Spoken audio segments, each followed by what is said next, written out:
Welcome to Live the Dream with yours truly, Marty Kaiser. Buckle up and let's get started. Good afternoon. This is Marty Kaiser with our latest podcast episode of Real Estate Tidbits. Hope everyone's having a great Friday and looking forward to an awesome weekend. Woke up to a little colder weather this morning. I know some people love it and some don't. As I've noted previously, I'm not a big cold weather person, but it is around 60 degrees now, so it should be a comfortable day. I think when I woke up this morning around 6:45, it was somewhere around 39, and that was too cold for me.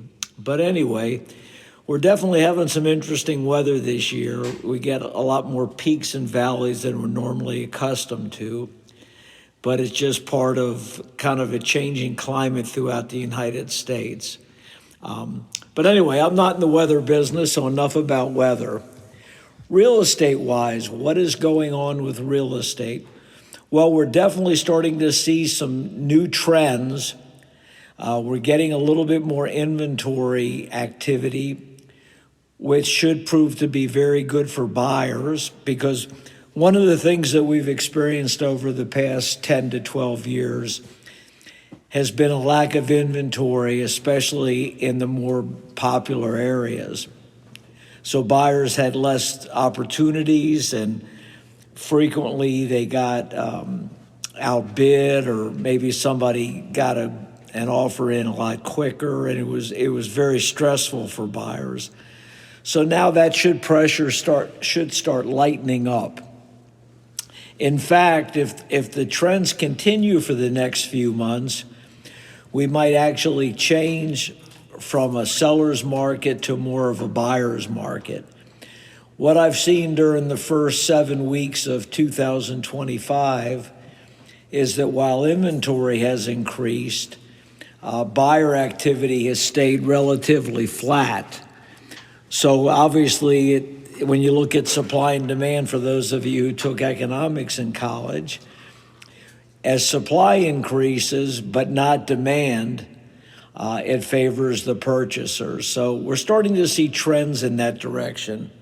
It's a little too early for me to say that that's 100% absolute, but we're starting to see that. I think two of the reasons why we're seeing not an increase in buyer activity is that interest rates are still staying high, give or take.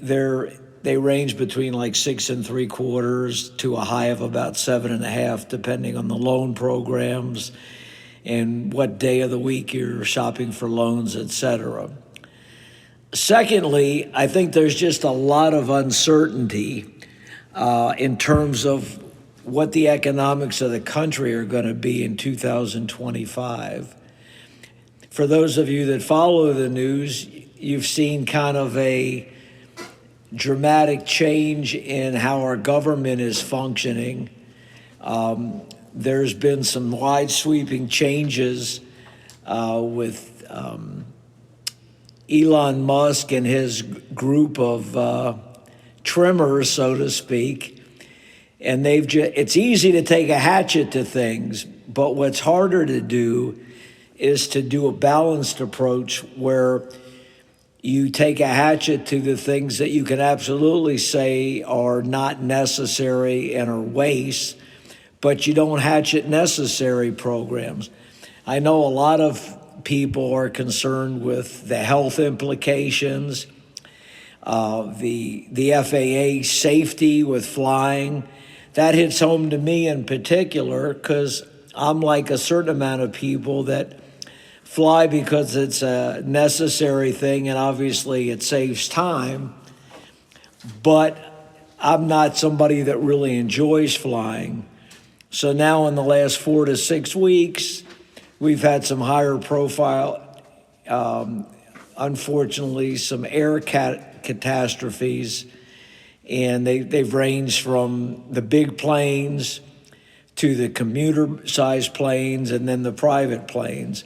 At the same time, it's been acknowledged that for the past few years, we've had a shortage of air traffic controllers, and along with more of the accidents, some of these watchdog agencies that are supposed to oversee the air traffic safety have been severely either eliminated or cut. So those are very concerning to me personally. I know a lot of other people are concerned about that. It's really got less to do with politics and more to do with what's the best way to operate and ensure the safety and quality of life for the U.S. citizens. So I think a lot of people are taking more of a wait-and-see attitude. I think the only group that may benefit from this are people that are in the remodeling business, because I think a certain percentage of people that might have been more aggressive in purchasing real estate are choosing to do remodeling now because they feel that that might be a more prudent approach given their personal uncertainty. The only challenge with remodeling is, as these tariffs get implemented, the price of goods and services are going to increase. I know I've got some folks that I deal with that are in the industry that they use more heavy equipment, aluminum, steel, and that sort of thing. And the prices of those products have already gone up 20%. And that's only taken place in the last 6 weeks. So that's a pretty rapid increase. And there's other industries that are just making price increases because they expect prices to go up. So they're trying to get a jump on that. So they're somewhat creating inflation based on their expectations of where prices are going to go. So these things are somewhat concerning to a lot of people.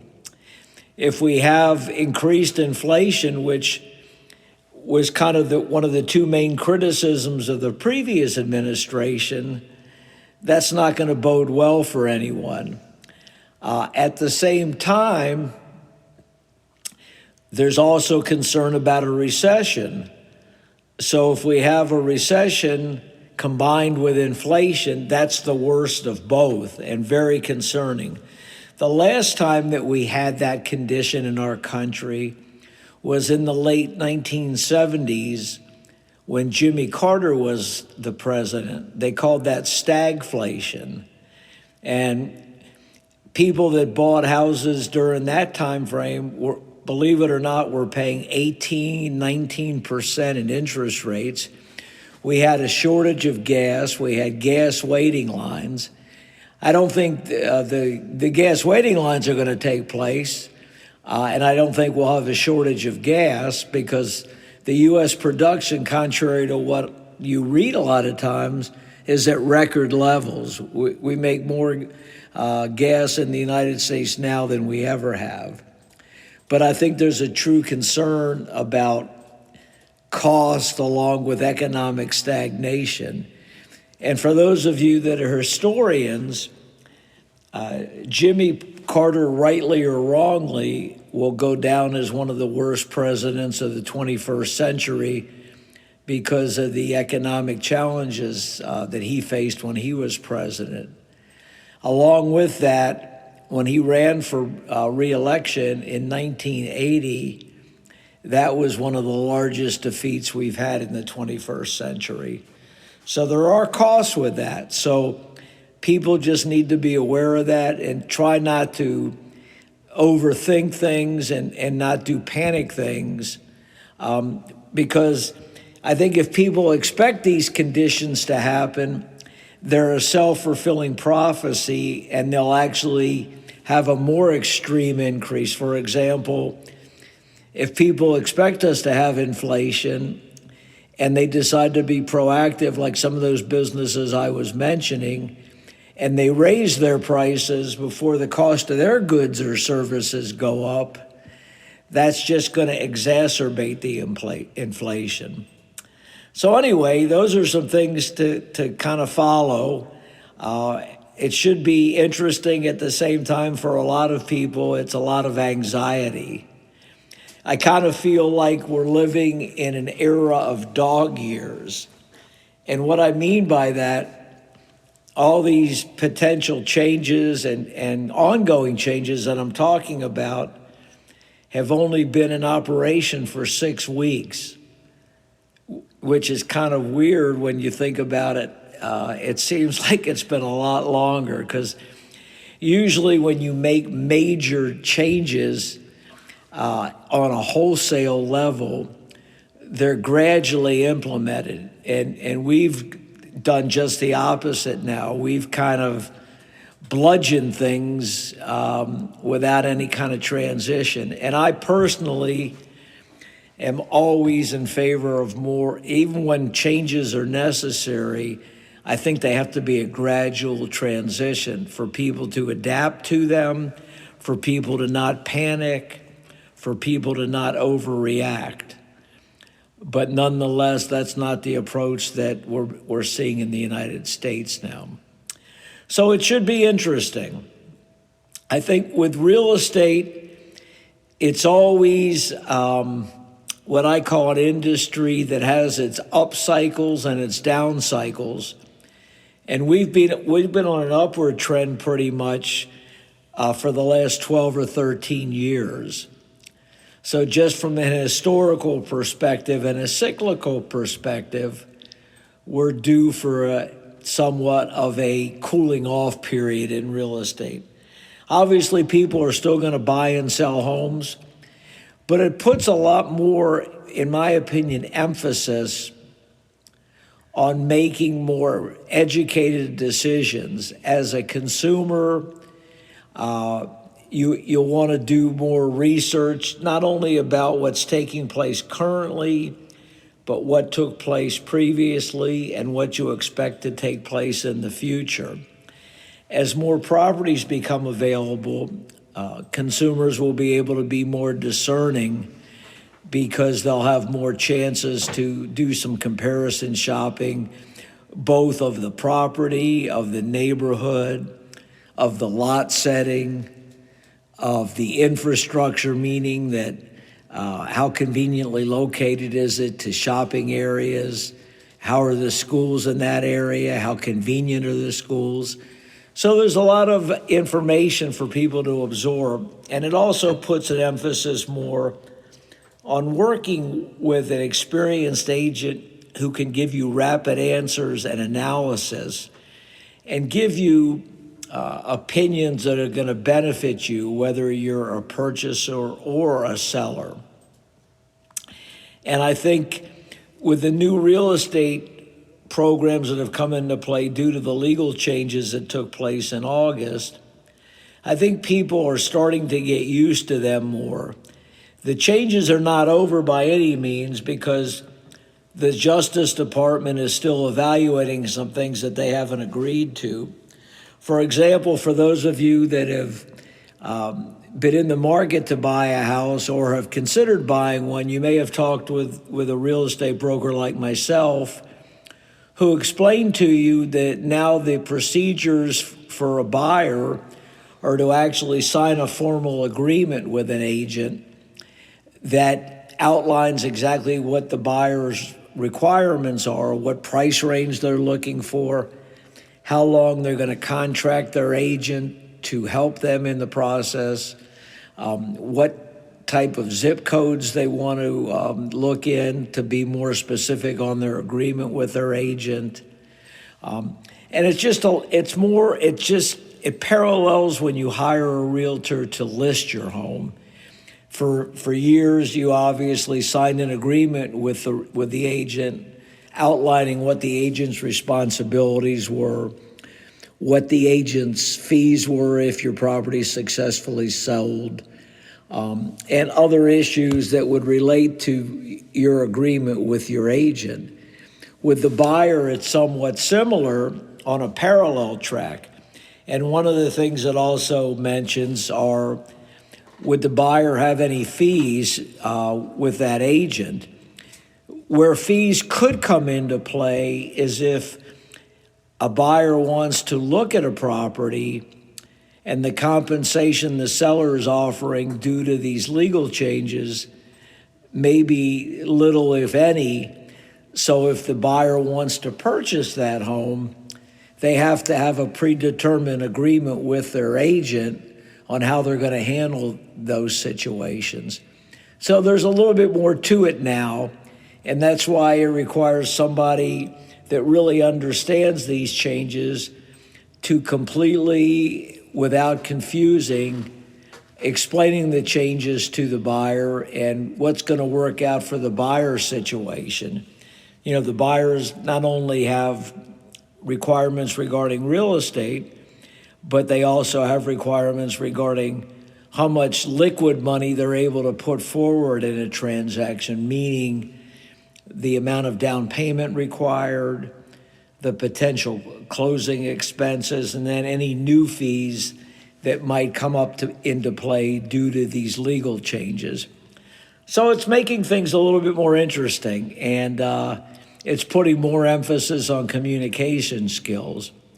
I know I've got several transactions currently with properties that the properties, from the consumer's point of view, require a little bit more of a facelift.